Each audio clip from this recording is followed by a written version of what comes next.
संगवारी हो, जय जोहार, जय छत्तीसगढ़। मैं हाँ अखंड नवधारा मैं टेकर के पूरा वीडियो एमा डाले हम और चैनल में पूरा घूम घूम के चैनल के लिस्ट में जाके देख ले हा। यही आप मैं से कामना करता हूँ और मोर चैनल का सब्सक्राइब कर दे हा और शेयर जरूर कर दे हा। नीचे दिए बटन में सब्सक्राइब और शेयर सब के ऑप्शन दिए थे, हम जहाँ शेयर लाइक फुल कर दे ये मोर वीडियो आगे बढ़ सके। धन्यवाद।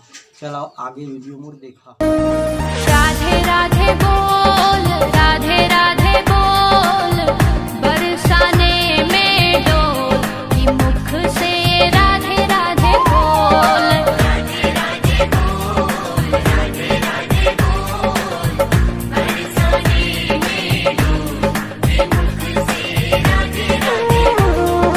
राधे राधे बोल, राधे राधे बोल, बरसाने में डोल की मुख से राधे राधे बोल। राधे राधे बोल, राधे राधे बोल, बरसाने में डोल की मुख से राधे राधे बोल। राधे राधे राधे राधे राधे जय श्री राधे। राधे राधे राधे राधे राधे जय श्री राधे।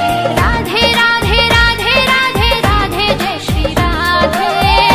राधे राधे राधे राधे जय श्री राधे।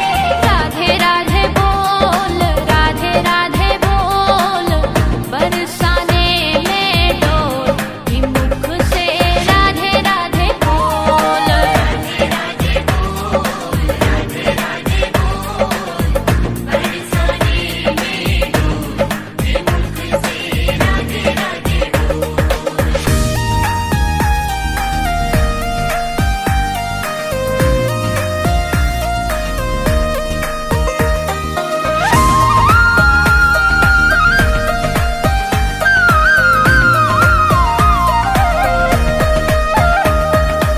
श्री